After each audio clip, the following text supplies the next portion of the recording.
Month 4, yay. All right, yeah. The time has flown by. We've had our summer here in Beaufort. It's about to come to it's tapering. We have our big weekend ahead of us of Labor Day, but we're going to taste some stuff thinking about the end of summer and moving into early fall. Not really fall, but early fall, late summer. Yes. Okay?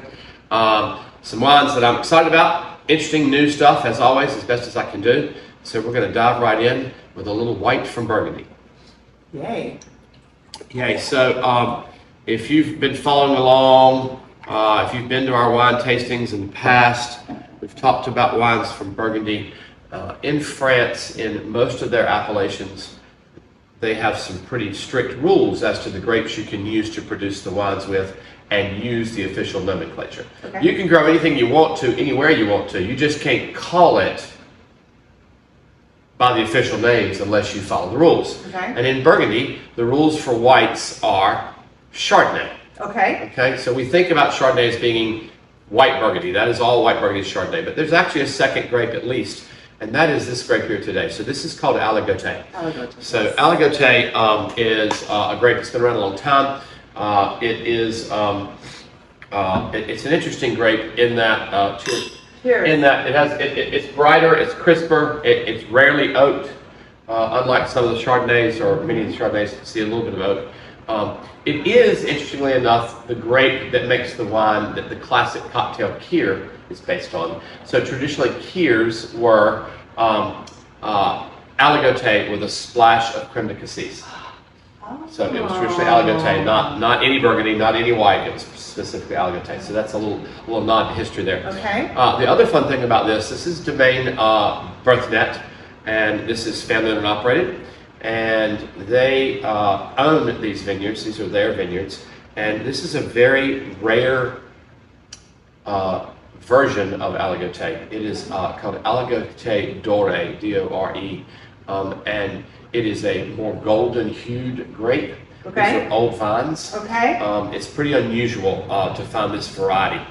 Most Aligote is Aligote Vert, which is green and brighter and crisper and cleaner. This is a little rounder, a little fuller, for a couple reasons. One, the varietal and the specific type of Aligote that's relatively unusual. And also, these are old vines.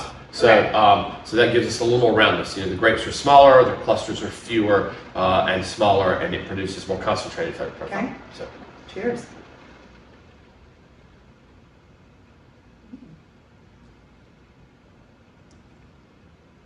Oh, wow. Mm. Mm. Mm-hmm. Okay. Full coating. Mm-hmm. I get some really good acid on the end. Like Yep. that nice mouth watering, makes me want to have another sip. Not an acid punch like a New Zealand Sauvignon Blanc. No. But you get that coating. You get tropical fruit. What else am I getting? You know, this one in particular, because of this sort of unusual variety, the Dore in it, they talk about maybe a touch of Meyer lemon. Yes. Okay. Yeah. Right. Not so much bright everyday lemon, but that sort of sweeter, richer variety of lemon and citrus here. And I think that's just a nod again to the age of the vines and the very specific variety of Algote that we're tasting here. Berthene only produces one Algote. They produce a variety of Chardonnays.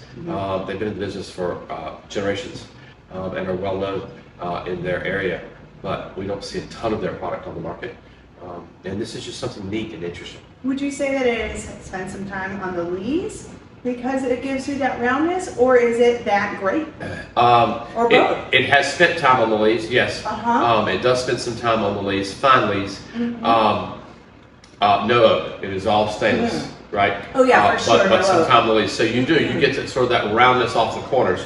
Like you said, you know, that's a nod. That's sort of where we think about the influence of the acid. So you think about those bright Sauvignon Blancs that are just a punch, right? Rarely see time on the lees, but here when you do that, we've talked about this in the past, where it's sort of like a rock tumbler. It knocks the rough edges off, and it sort of tampers that acid down and puts it in the right place, sort of at the back end, and not so much up front, so it doesn't overpower the fruit and overpower the.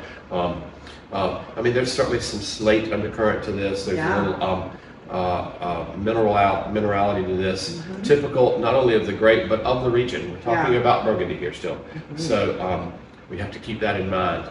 Algote fits, but it's not so different from the Chardonnay that it's an entirely different, unrecognizable style. Right. Yeah. Yeah. So, wow. Fun and delicious. Great price point on this. Yeah. Easy and approachable. If you're an unoaked Chardonnay fan, if you like this sort of roundness but cleanness, this is a beautiful food wine as well. It's going to work well with particularly something that's got a little richness to it. Yeah. Right? This is cream sauces. Yeah.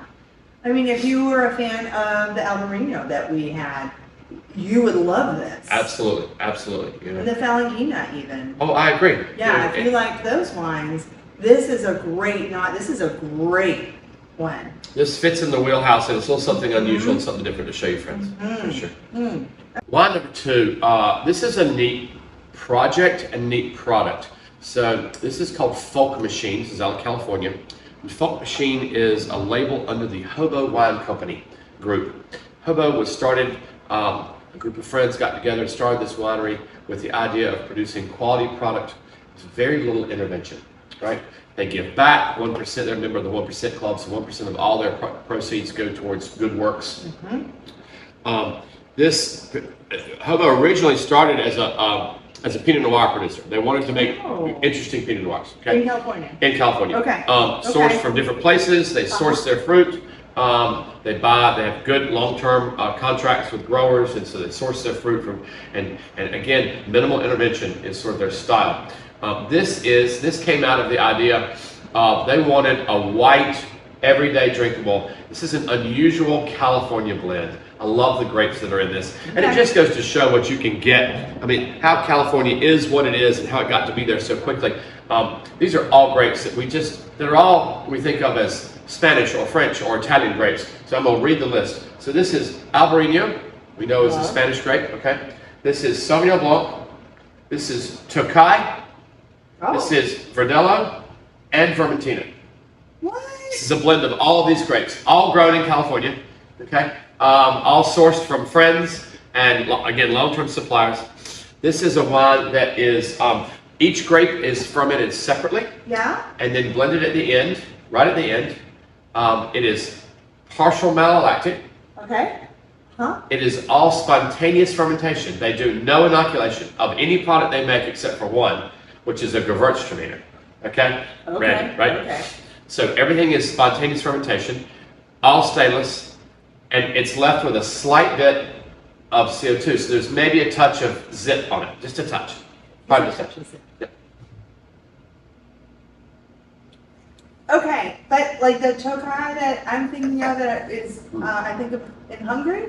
Right, it is not. So that is a grape called Ferment.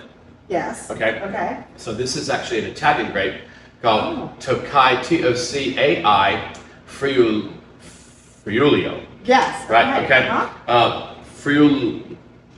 Okay. It's hard for me to say. Okay. Friulano. It's Tokai Friulano. So it's an Italian grape. So we have Italian grapes, we have French grapes, we have Portuguese and Spanish grapes involved in this, all grown in California. Into this, the idea here was to produce this everyday drinking, white, fun, easy porch pounder.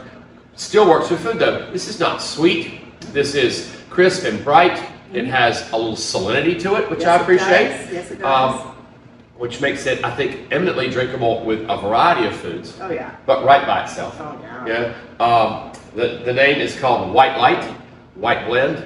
And just a fun, interesting little project. You know, that's one of the things I love about California winemaking in general is sort of the maverick side of it. That we just want to do what we want to do, and we're just and the laws are such that as long as you're following protocol and producing product that's drinkable and that it's not going to hurt anybody, Right. then you can do what you want to. Yeah. Right? Unlike so many other places on the planet that have rules and regulations about how and when and what you can grow and how much you can grow and this and another, California is still the wild, wild west in the grand aspect. Yet one more reason they've achieved the level of success they've managed to reach in such a short period of time compared to other wine-producing regions in the world. Just fun. Hands off as much as possible. Very little, again, everything they do is spontaneous fermentation. They don't inoculate. Yeah. They use the least amount of sulfur they possibly can. Nice. The idea is, again, to give back and to not mess with. Let it happen. Yeah. You know. This is not flabby though. This is clean. No. This is crisp. This has a lot more roundness. This is a little more plush. Agreed. Yes. And then this, you nailed it with a little bit of zippy. It's got a It's a little little zippy. something on the palate, which is so spectacular. It is. You know, I talked about this a little bit before we got started. It would not hurt my feelings to switch the two in the lineup. Heard. Yeah. You know, I could taste this one first and then do the Aligote. Yeah. I don't know that I will, but I think we could if you wanted to. They're reversible. They're both clean and crisp. Certainly, this one's a little fuller on the figure. This one has some interesting flavor profiles. The blend of grapes is so fascinating to me. What they did here. I do love this. I had no idea. You know, I've been asking for a Vermentino. Right. Yeah. Yeah. Exactly. And this is like, you nailed it. But with all the other. But all the other stuff, so it gives you that layers. feel. It gives you the profile we're looking for, right? In that Vermentino style, which fits with so much of what we like to do in the store and what so many of our customers are looking for. Absolutely. For sure. Oh my God. Easy, fun, super. Great for the summer, but it's going to take you right in the fall. Both of these will. They're both eminently drinkable right on through the season. Yeah, I'm very excited about this. I know you are. You asked, and we have found. And you did find. We have found a Greek wine. We don't do a lot of them. More and more, we're seeing them out in the world now. Greece has been producing wine forever. Yeah, Since the beginning. Since the beginning, right? Yes. Really, of time. I think they did some things. Right, exactly. But for whatever reason, we just haven't seen a ton of them. Part of that is because they weren't necessarily made to the style of the American palate. But we're seeing more and more of that now. We're seeing as wine education increases in this country, people have a better understanding of what they're getting, and so we're seeing more and more of them. Rosés, in particular, we've talked about this. They make everywhere in the world makes rosés, including Greece. This is from a family-owned and operated business, started in 1979. It's called Semeli, and they call this Mountain Sun. Okay. Right? This is made from a grape that most of us are probably unfamiliar with. It's a traditional indigenous Greek varietal called Ayoryiktiko. Which has two G's in it, which we don't say. But Ayoryiktiko is the name of this grape. It is the most widely planted red grape in all of Greece. Okay. And it is particularly connected with the area where this wine is from, which is Nemea, which, if any of us remember our Greek history, is on the Peloponnese. So if we think about the peninsula that's off to the west side of Greece, Nemea is in the northeastern part of the Peloponnese Peninsula. Family-owned and operated. This is 600 feet elevation. Okay. Right? So. I wanted to talk to you about elevation. Right. This is I know you good. did. Right. This is perfect. They make a variety of styles of wine from Ayoryiktiko. I'll have to say it slowly every time because it does not roll off the tongue as some do.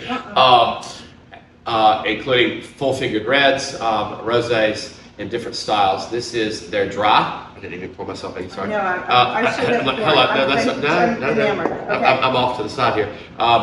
So it dry, like always. It's made like we think of rosés. So it's picked, it's pressed or crushed, destemmed and crushed.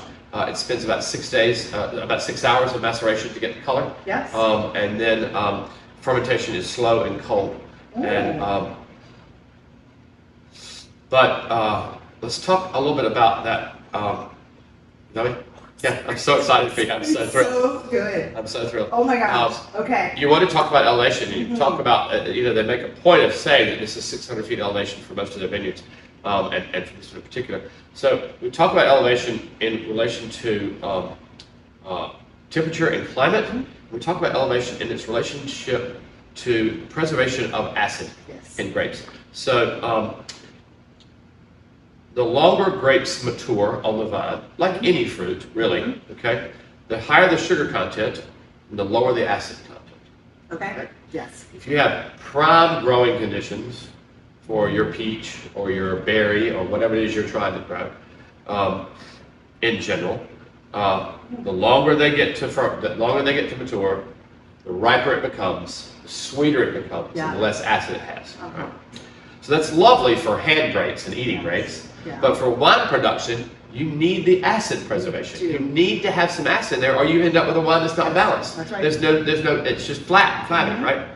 So acid preservation can be achieved a couple of ways. One is to pick early, right, before you get full phenolic ripeness. The other is growing at elevation, because at elevation what happens is you have a greater variation in day to night temperature, right? And so as temperatures drop, metabolism slows within the grape. So the less acid gets converted. Yes. Right? So if you have a daytime temperature that's warm, and the grape can mature and ripen and get juicy and yummy, but then at night, it goes to sleep. It slows down. And that acid can stay there, and it gives it a chance to remain. So grapes that are grown at elevation have greater change in temperature from day to night, which then preserves acid, which gives us a better wine. Yeah. A more balanced wine. Yeah. I know I'm better after a good night's sleep, so. Right, aren't we all, right? Yeah. So that's why elevation is important. Elevation is important around the world and everywhere grapes are grown, be it Napa Valley, be it Germany, be it Greece, be it Italy, Spain, France, everywhere in the Southern Hemisphere. You can grow grapes next to the sea at zero elevation, and they do all over the world. But then preserving acid becomes a matter of a different methodology, right? When you grow at elevation, it sort of helps take some of that work out of it for you, particularly for single varietals. If you're doing a blend, sometimes it's easier at lower elevations because you can blend in a grape that you pick younger or that has a naturally high acid level. Right.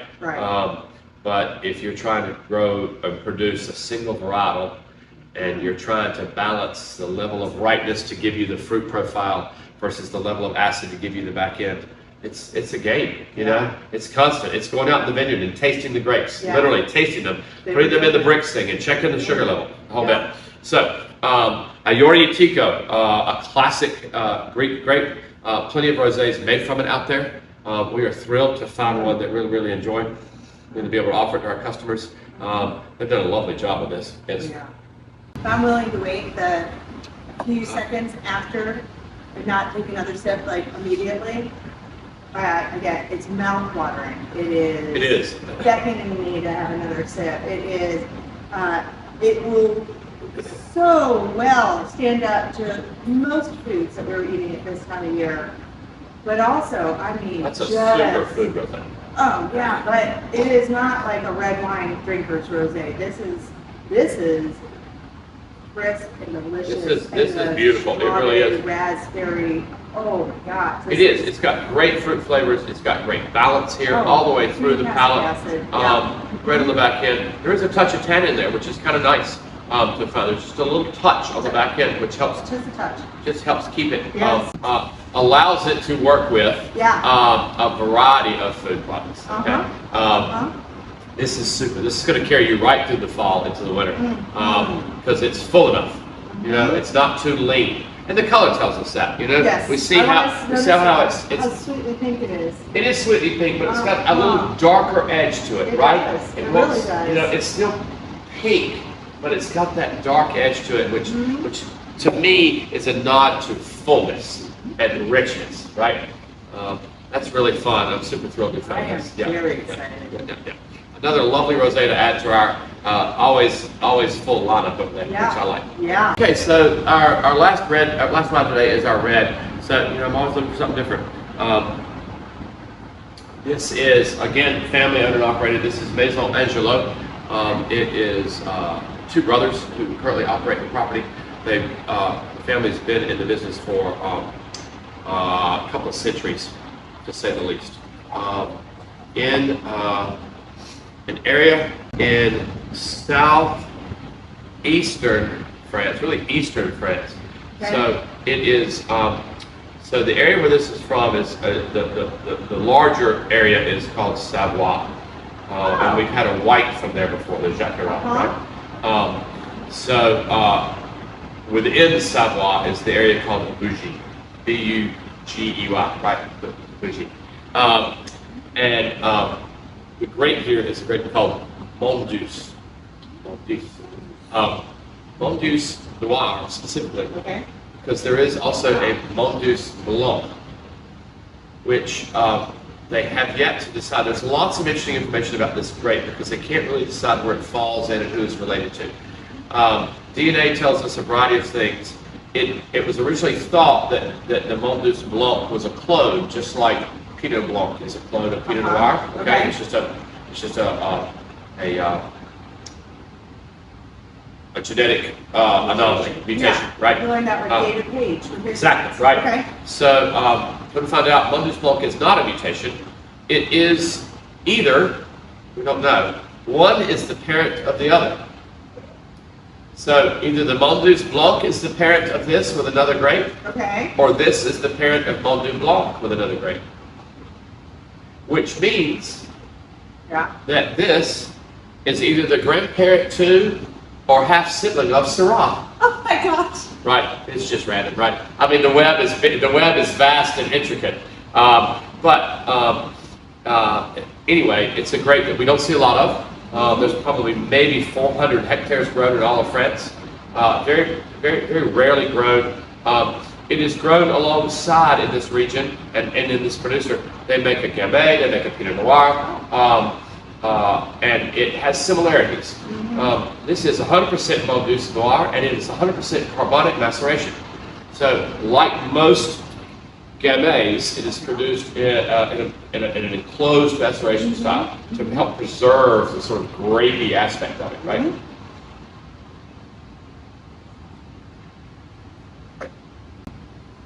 It's like a slightly grippier, a little bit more tannic version of Gamay to me. Yeah.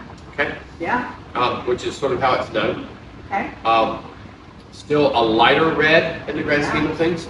So I think lovely this time of year where it's still Indian summer. We've got plenty of heat, but easy, approachable, unusual. I really like it. I have had one Mondeuse in the past, and it's been a long time ago. This is only the second one I've ever had it. Again, we don't see them very often. They're not easy to find. I'm getting like dark cherry. Okay. Is that right? Yep. Dark cherry. I like the idea of darker fruit on this. Yeah. Right. Not so much bright red fruit, but darker fruit. Darker fruit. But again, not heavy. You know, this would take a chill. If you would like nicely, a little bit of chill on this, just like you could a Gamay. You could really treat this anywhere you would have a Beaujolais cru.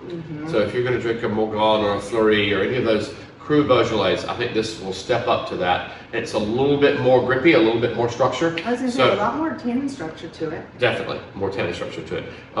The grapes are very dark, they're relatively small, they're relatively thick-skinned. Higher elevation? Are they grown at a higher elevation? I don't know. I don't know, maybe. It does have some acid. Yeah, it does. It could be, it certainly could be. I don't know the answer to that. I don't know why I'm pushing that. Well, that's all right. I'm fascinated by the elevation now. Well, I mean, it's certainly something to take into account. I wonder if it tells us on the bottle. I don't know. Yeah. I love this, and I am more of a lover of the white wines. And this, the tannin structure is fantastic. It doesn't dry my face out. Right. I've got really good fruit. I've got really good, super balanced. It is super balanced. You know, this could be an interesting Thanksgiving one. It could. It Oh, could. heck yeah, I didn't think about This that. could be an interesting Thanksgiving wine. This could be, this will take you right into the fall. This is going to pair with a lot of our, this would work with a roast. This would work still with stuff off the grill I want a pepper, like black pepper encrusted tuna steak. all day long. All day long. I think that would, for sure. Right? Those flavors would be I so agree. good. I agree, for sure. Wow. I think you could do it with a tomato-based seafood stew. Yes, you absolutely could. Something Yeah, a little you could. spicy. Yeah, this would Something stand a up little, to a tomato. yeah, absolutely. Oh, for sure. And a little spicy in there. I think you could really do something interesting. Oh, I want that with. I know this is not your thing, and I get it. Okay. But I want it with a spicy linguiça, Portuguese sausage, and seafood combo. I can completely understand why you would say that, and that would work. That would probably be the most amazing. Yeah. I was also even thinking like a grilled portobello mushroom.